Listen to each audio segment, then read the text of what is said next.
So we'll bring this meeting to order. Is there any pecuniary interest to declare?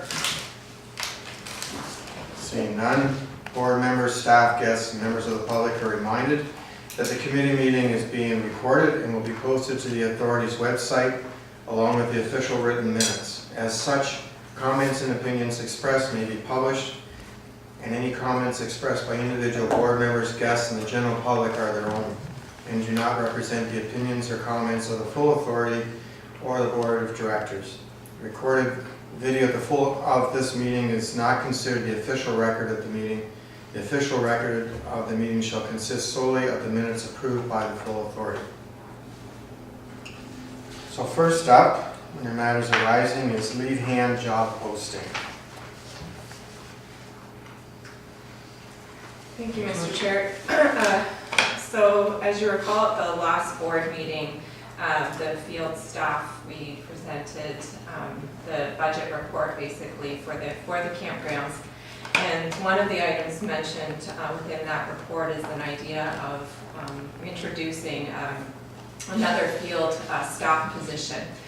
And in those reports, we talked a lot about the need and the pressures in those field areas. So I won't get into those aspects of it today. The main benefits we see of introducing this position is the support that they would provide the CA coordinators in the campgrounds, certainly during the operating season. Again, as discussed last month, there are periods of time where their coordinators are not present in the campgrounds, either for their days off or just their shift is done. And so the ability to introduce this, what we've called it as a lead hand position, is it would provide supervision in the campgrounds, both on the coordinators' days off and their time away from the park, as well as would help to alleviate some of the overtime and the potential impacts of Bill 148 in the lands programs. We're basically recommending to the committee and to the board that the position would be introduced as a one-year contract. That's for a variety of reasons. One, we've found when we've done this in the past, it gives us an opportunity to find the right fit for the position, as well as it gives us a year basically to see if the position itself is working in the manner that we had hoped it would in terms of alleviating pressures in the campgrounds. The other big benefit is that it will help out in the significant areas as well during the off-season. One of the struggles that we do have right now is there's 3 field staff, and so when you separate out in the off-season, it would be nice to have that 4th person so that we can actually have teams go out. So you can be 2 people can be tackling an issue or something at Dalewood, and another 2 can be out at a different property. Rather than being, separated in terms of 3s. I've done a ranking of the position and ranked it out at grid 2 in terms of our salary pay scale, with an annual salary of roughly 37 to 45. I am recommending, because of the position is going to be entirely funded from the campgrounds, so there's no municipal levy going into this position. It would be my recommendation that we proceed to fill it as soon as possible so that we can have a body in place January 1st, 2018. That way this position would have at least 2 to 3 months where they can work with the field staff team without the pressures of the campgrounds open and be during the off season basically have the opportunity to get all the training that's necessary and just the download of information that would be necessary before our busy season. So I'm suggesting that following the board meeting in November, that we would post the position for 2 weeks, conduct interviews roughly during the week of December 12th, with a potential start date, all things considered, of January 2nd, 2018. Okay, questions? Bill? First silly question of the meeting, but are you married to the idea of the title lead hand. And the only reason I ask, I look on page 16, when I look down all the other position titles, lead hand just doesn't seem to describe it. Like, I didn't know if possibly park operations assistant or assistant parks technician or just something to describe it more. I know it's a silly question, but it just stuck out to me. I don't know. I'm certainly not married to the idea. The position title came about of looking at similar positions at other CAs, and that was a title that they had assigned to this. I shied away, I guess, from the assistant because I didn't want this person would be reporting to Joe and be shared between the two campgrounds and then the significant areas as well. So I didn't necessarily want it tied to one of the coordinators that it was an assistant to just the park or just the campgrounds. And so I was trying to look at a title position that was a little bit more neutral than tied to a specific area. But I'm certain, like I said, I'm not tied to it, but that was my thought process behind landing there. Anything further? One further comment, I would tend to agree with Elizabeth. I think the assistant is not a good term because immediately you'd say it's a second class position. As soon as you put an assistant on it. So, you know, while this may not be perfect, it's not a bad choice, in my opinion. Anything further? Yeah. So I noticed you've been doing some of this work in the report here. It mentions that you end up being on call for some of these activities that this position would hopefully be able to take care of, right? There's certainly lots of times where, because of my role in supervising the field staff, that I backfill in those situations, so yeah. So would that be helpful in lessening the need for you to go out? Oh, certainly, yeah. Yeah, I think the ideally what's happening here with this position is that it's going to offset the times when the coordinators aren't in the park. Yeah. So as we operate today, if the coordinators, you know, they work an 8-hour shift, that evening we don't have any full-time staff, we just have seasonal staff in the park. So then the rest of us kind of backfill with being on call to assist when needed.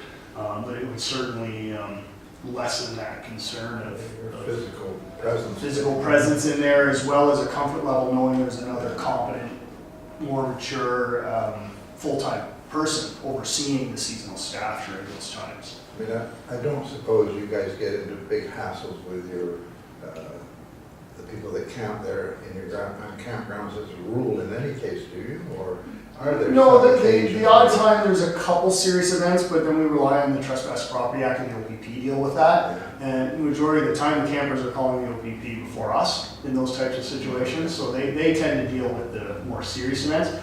More common, it's like noise complaints or neighborly interactions between the sites to ensure everyone's having a good time but following the rules. That's the majority of the compliance type issues that we deal with. There's probably going to be some stress, some considerable stress, and once in a while is what you're saying in this job.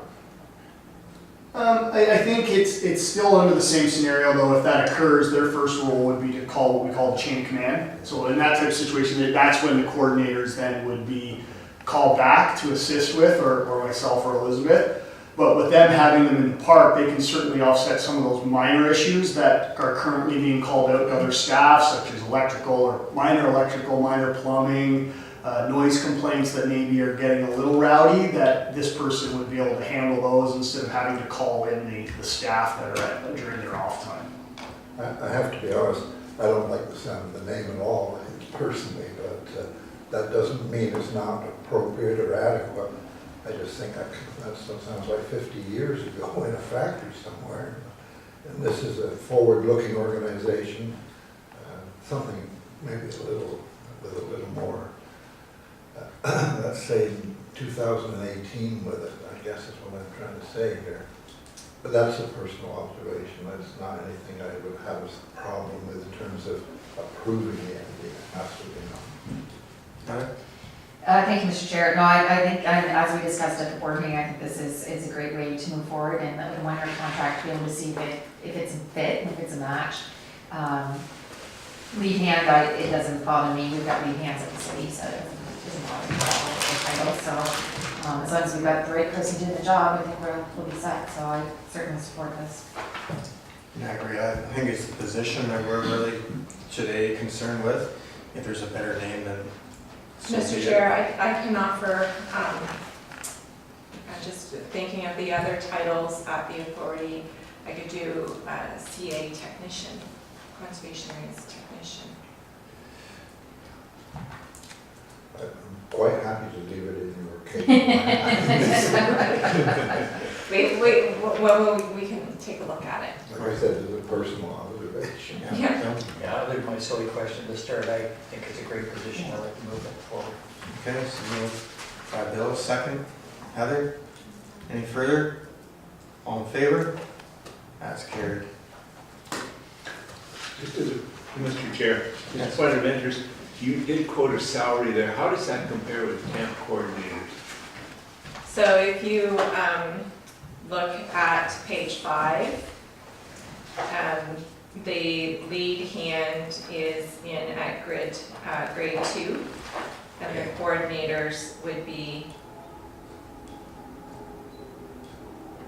at, sorry, I just want to get the right number here, at grade 3. Grade 3. Okay, so in other words, really just one level down.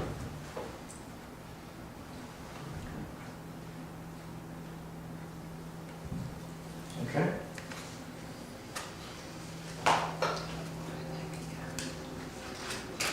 So next, on page 8, we have the updated overtime and lieu policy.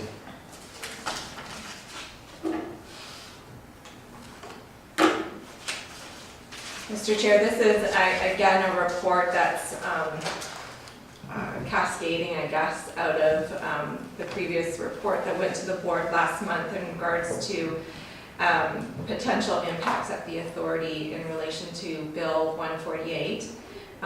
As we mentioned at during that report, is that Bill 148 is possibly going to make changes in terms to on-call, and that being that an employee that is working on call would be provided a minimum of 3 hours pay for every 24-hour period that they are on call, regardless of whether or not they were called in to work.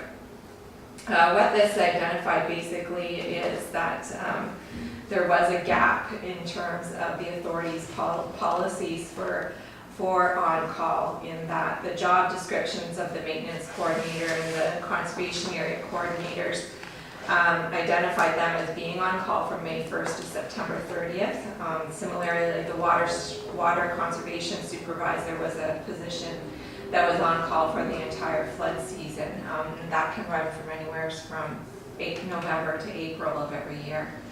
But the overtime and lieu policy was basically silent on what type of compensation that should be provided. In a review of some of your municipalities' policies, as well as neighboring CAs, there was some type of compensation provided to a person that was being on call, whether that was a nominal, $5 fee for every $5 payment for every day that they were on call, or a minimum type of hour in terms of lieu time. So what I've basically done is taken a look at our overtime and lieu policy, and I'm proposing basically better defining this difference between being on call, a callback, and what scheduled overtime is. And I am proposing this policy change in advance of the finalization of Bill 148. But I thought that certainly it again has identified a gap at the authority that I think we would be prudent to close. And I did change the wording in the policy that a minimum allowance of 2 hours or as prescribed by the Employment Standards Act is currently being proposed. So at this time, basically there's no definition of on-call in the overtime policy.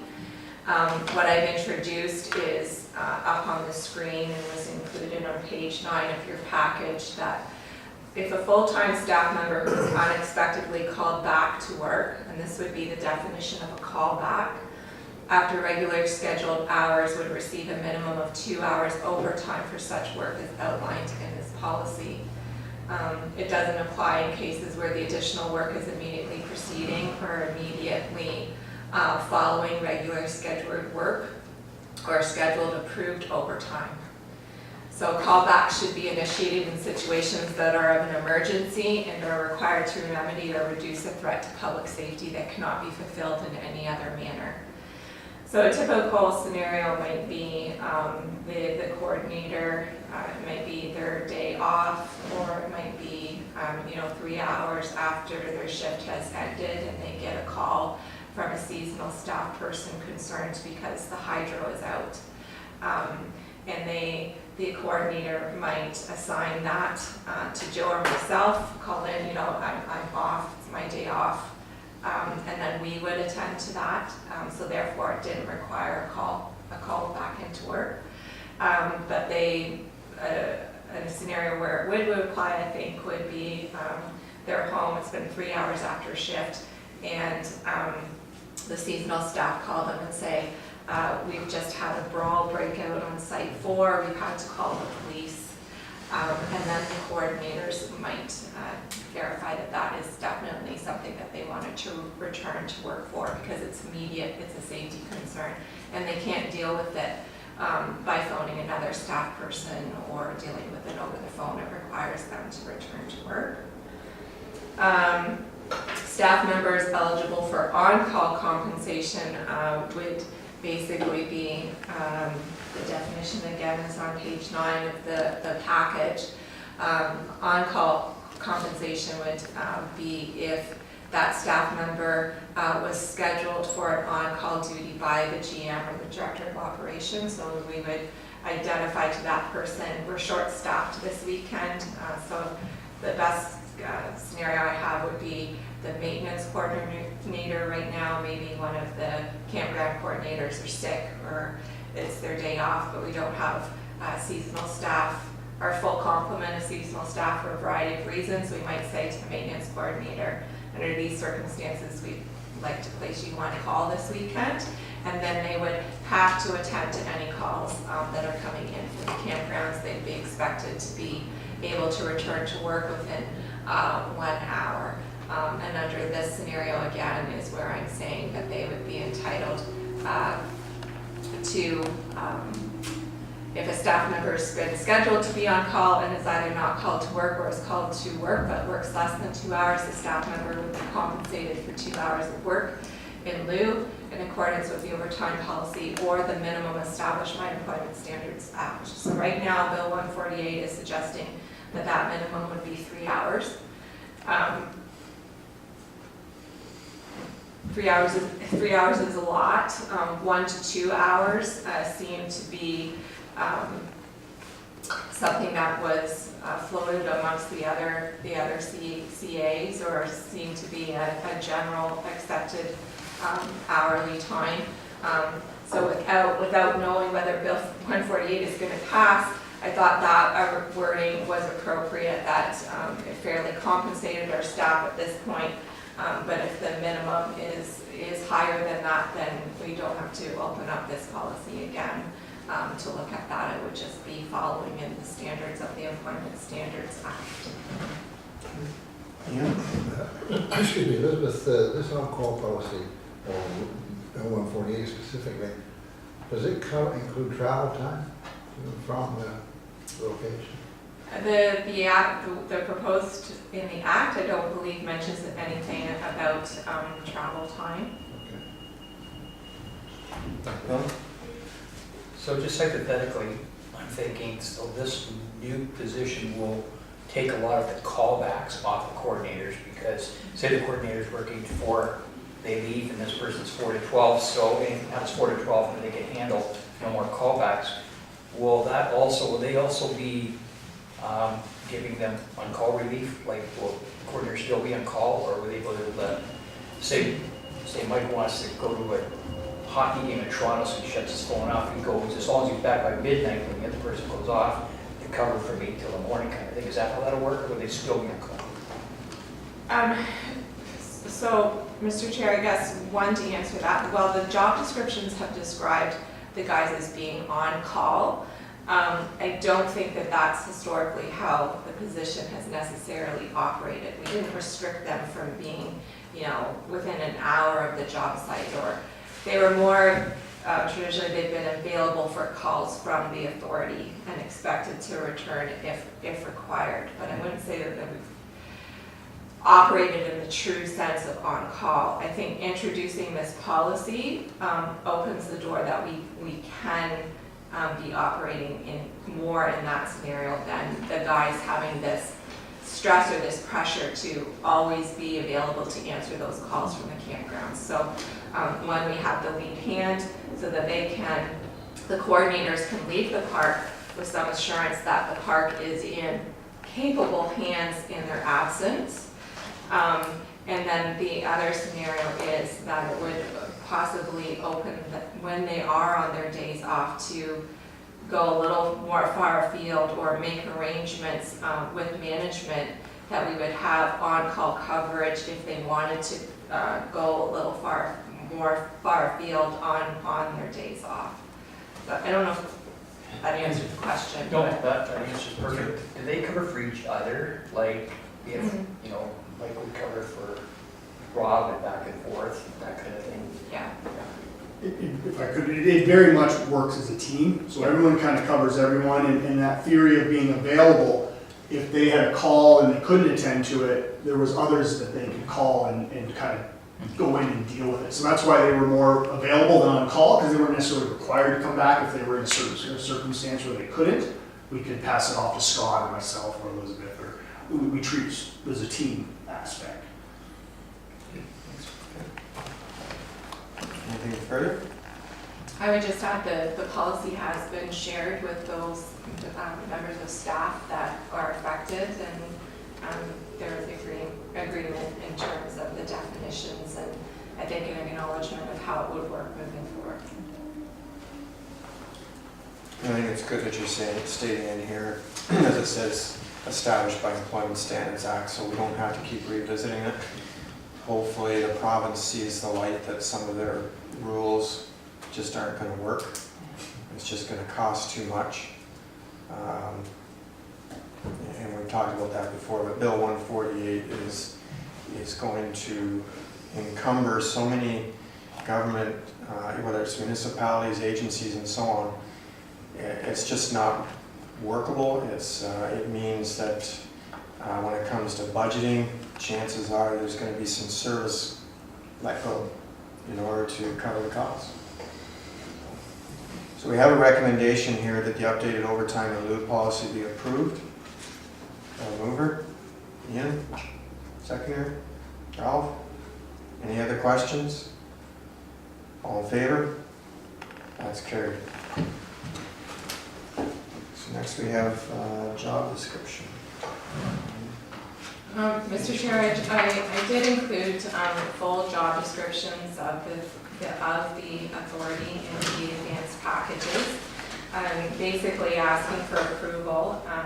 The updates are mainly housekeeping, making sure each one is consistent with the other one. There were some minor tweaks recommended by staff in coordination with myself as a result of the performance appraisals that were recently undertaken. And the last major one was just updating again that on-call requirement for the affected positions, so the CA coordinators, maintenance coordinators, and water conservation supervisor. One question is actually on the very first one, the administrative assistant. It might be in some others in here. It refers to a specific accounting package. Right. So it invoices in Sage accounting software, which I realize that's what you're using. Should we not make that a generic term, approved accounting package? Yeah, Sure. it's like that, I think, in your job description, it says the authorities, whatever line it is on Norris, Okay, the authorities, Right, whatever. I had the same comment. so that you don't have to. Because before we got ACPAC, now we got this, so instead of just making it general, yeah. Whatever the approved accounting package is. Yeah. I think that, then we don't have to revisit it all the time. that's- Were there any other questions on any of the other job descriptions? Really, it's just a matter of updating it and making it a little bit more generic or pointing to a specific policy. I would only like to say that I'm pleased to see that some of this is driven by your performance appraise or reviews with staff members. So that's exactly as it should be. Yeah, thank you. If there's no questions then about it, we do need approval to accept these new descriptions. Mover, Heather, seconder, Bill, all in favor? That's carried. So then we have salary and benefits proposal on page 55. so, Mr. Chair, there's three main elements of this proposal. One was to land on a cost of living adjustment for the salary ranges for 2018. The second was just updating you on the WSIB rates for 2018. And then the third thing was consideration of the healthcare spending accounts, and then combined them all into one report. In terms of the cost of living, I am recommending a 2% increase. The CPI for Ontario is currently at 1.7%. That's September 2016 over September 2017, and there was a 4.4% increase since August. So that's the background to the recommended 2%. In terms of the WSIB, which would be the next pressure on the salaries in 2018, as reported to you last year, there was growing concerns amongst the CAs. We are included in rate group 845, which, as you'll remember, includes a lot of different municipal employees, including the paramedics, firefighters, and police. And that rate group has seen an increase of about 5% in 2017, predicted another 5% in 2018, and possibly another in 2019. The main thing that is pushing that increase is claims associated with post-traumatic stress disorder, and we all know how that issue is affecting those three key areas: the fire, the ambulance, and the paramedics. And it's just unfortunate that the CAs are grouped within that category. The Windley Alley that Conservation Ontario hired to take a look at this issue does anticipate that when the new classification system is introduced in 2020, the North American Industry Classification System, the CAs will most likely be better classified into more of a technical or administrative class or stream. And certainly not associated with those high-risk employment groups within the municipal grouping. And then at that time, our rates should level off so that we're not included in these large jumps. But again, that's not expected. The new classification system doesn't come into 2020. There was just some discussions amongst the larger CAs. They were looking at whether or not the CAs should look at rate splitting. So a lot of our staff, our administrative staff, they don't go out into the field, whereas there's another chunk, which are coordinators or field staff, that are out in the field and are at higher risks for certain clinics. So some of the larger CAs with hundreds of employees, they were looking at possibly approaching WSIB to do a rate split. So you would have your admin staff and then you would have another group out here. Because Windley LE is anticipating that CAs would be taken out of this high-risk 845 and reclassified as part of the new classification system, they are certainly recommending that, certainly for a CA of our size, that wouldn't be beneficial to go through that process. So unfortunately what it does mean is that there's another 5% increase in 2018, most likely one anticipated for 2019. And then once we hit 2020, hopefully we're seeing some better rates. In terms of the healthcare spending accounts, again, this was raised at previous reports at the board level. We are part of the Conservation Ontario's Group Benefits Program, and beginning in January of 2018, there was basically a benefits group change, and what the Conservation Ontario Group's benefit was looking at is increasing flexibility with the possibility of healthcare spending accounts, but some of our dental coverage was reducing. In August, I reported that we anticipated about 2.6% increase in benefits. This was the increase for the September to December without the new benefits package. When we look at the new benefits package being introduced in January, again with the reductions in dental and paramedical care, we actually landed with a negotiated decrease of 8.2%. So the good news is that that's a cost savings to the authority of about $5,000. But again, staff are seeing a reduction in their benefits because of it. And the idea from the group benefits committee was that hopefully that would provide the authorities with some savings that they could direct towards these healthcare spending accounts. And again, the healthcare spending accounts, each employee has a pool of money that they can use as they see fit to the different benefits categories. So if you've already overrun on your really bad teeth and you've already overrun your dental benefits, you can then charge towards this spending account to cover off your dental. Or eye care. Currently, I think we're afforded a pair of eyeglasses every 2 years.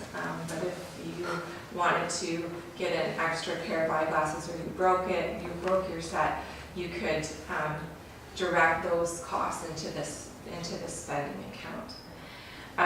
So I am recommending that we introduce cost-saving healthcare spending accounts of $300 for each employee, and that's achievable within the cost savings of that reduction that I just mentioned.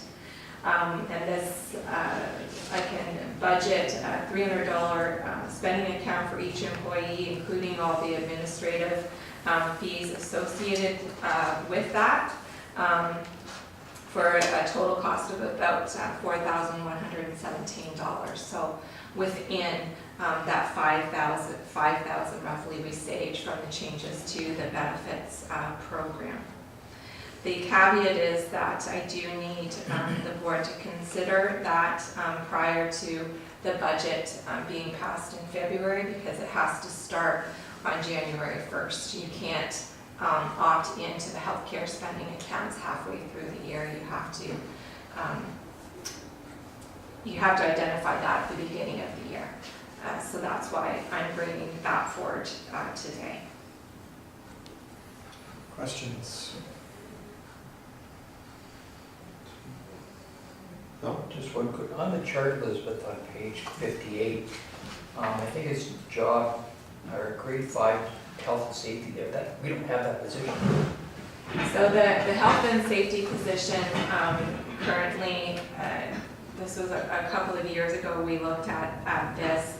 The maintenance coordinator currently fills the role of the health and safety representative, and we recognized that they needed to be compensated for that extra responsibilities.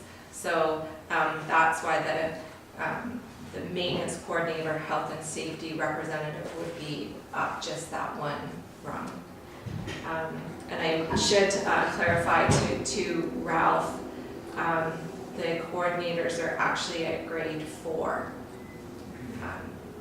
I have to update that previous chart as to this one and the reclassification that happened last year to those coordinators. So there is one grid between that proposed lead hand and the coordinators. Anything else?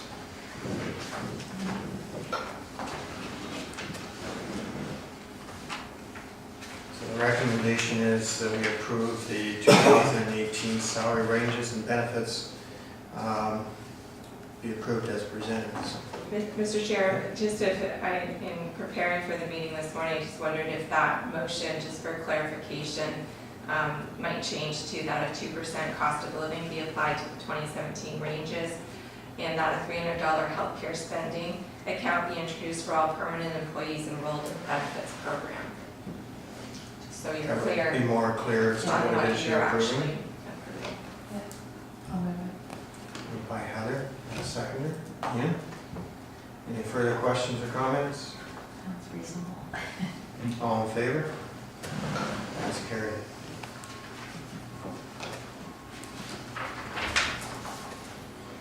So the next is statement of revenue and expenses template.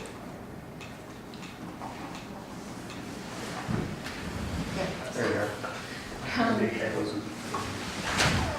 Yeah, so this one I've included on the agenda more just for discussion and getting some feedback from the committee on how you would feel, how you currently feel about the statements of revenue and expenses and whether or not members are interested in any changes to them. Currently, staff present on a monthly basis a 14-page report on the statements of revenues and expenses. It's quite detailed, going into every expense category that's currently happening in each one of the departments. What Kathleen and I have been working on is the template that's included in the advanced package. It's certainly a consolidated statement of revenue, so it includes the same balance sheet that you're used to seeing. And then there would just be one other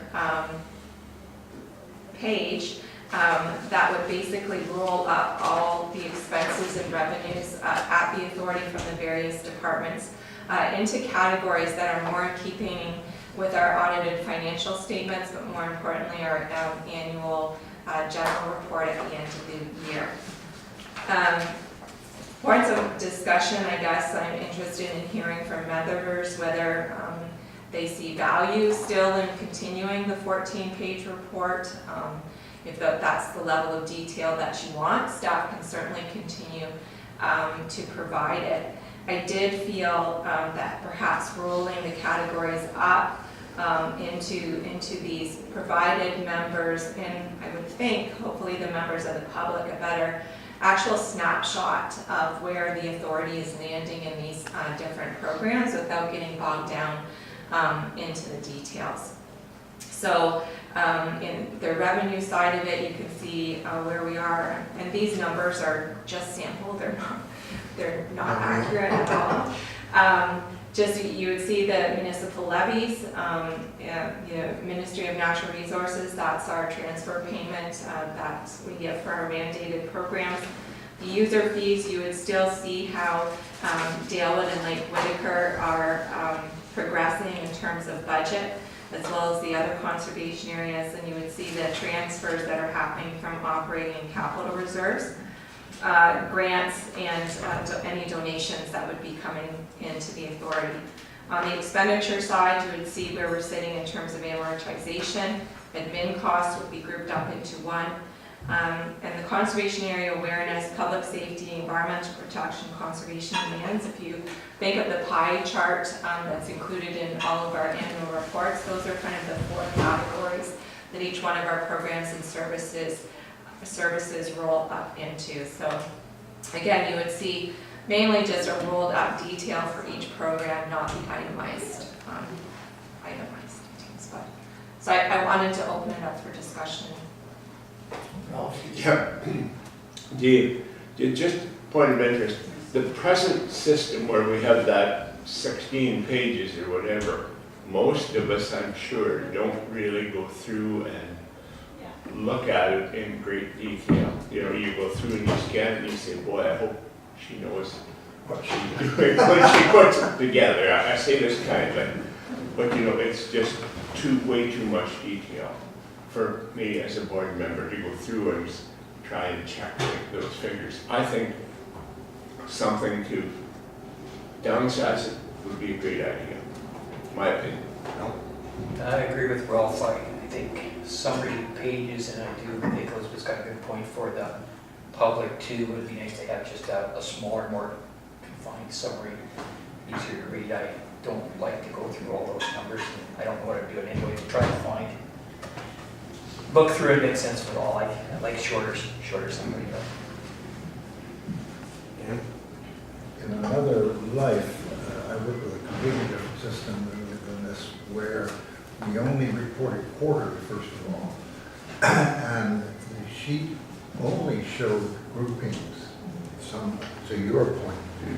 And it was on one piece of paper only. That was the criteria when they designed it for us originally. And it consisted of those grouped items by name, budget year-to-date, actual year-to-date variance. The other consideration in coming to that conclusion and working with that was if at any time, you get monthly reports anyway, I'm sure. So if at any time the variance got plus or minus 10%, you reported on that as a separate, in a separate report. In other words, that doesn't have, there was nothing magic about it, that's just what we happened to pick, which seemed to work in our case. But that saved accounting personnel a whole lot of time, number one. And typically the variances were never that excessive. There was the odd time. 9 times out of 10 it's timing or something of that nature. But I found that worked very well, and we were happy with it. Our non-accounting personnel, which there were many, understood it. And we didn't spend 2 days talking about it, you know, and saved you guys a whole bunch of time, which was important too. Thank you. I was just going to suggest quarterly is probably frequent enough. I think on a lot of other boards I sit on, and I agree with what was just said. If there's a major variance, you let us know. You'd be flagging that for us anyways and letting us know. But I think I like the sample that's here. That if there's questions we have about a specific program, then board members are going to ask that. They're going to ask it. But I think the information summarized is best, and I would even go as far as quarterly is probably beneficial, and unless there's something seriously glaring that you need to bring to our attention. As someone who works with numbers all the time, quarterly is probably just fine. Yeah. The other thing is you're an organization that doesn't have income and expenses every month. They're exactly the same. Your campgrounds, you've got nothing going on until all of a sudden you've got everything going on. And there's different parts, tree planting and so on. So sometimes if you remember during our board meetings, you'll get questions, well, what about this? Well, the transfer hasn't happened yet, or the donation hasn't been received yet. Those types of things, which makes it look like it's out of whack, but in fact, it's just a timing issue. So I would agree, I think quarterly is fine. I think the breakdown in general like this makes more sense, as opposed to saying, well, it's the stewardship, it's this, it's that. The ones that we're going to be watching, I would say, on the board on a regular basis, because that's where our revenue comes from, is our campgrounds. And you've got them split out there. And I think that's the important part. And again, as was mentioned, if there's an issue, you're going to be bringing it to our attention that we have an overrun on our electrical costs or water or whatever it may be. And as long as we're getting those types of reports on an as-needed basis, I think it's just fine. So I have no problem in agreeing with that too. We should just make that recommendation that we go to this format. On a quarterly basis. And I'm hearing that. So do we have a mover and a seconder to do that, to recommend? Ian and Bill? All in favor? That's carried. Maybe we'll save a few trees.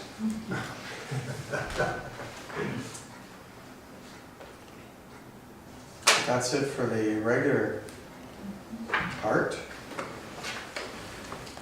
So we just need a motion to go into camera. Heather? Ralph? All in favor? That's carried.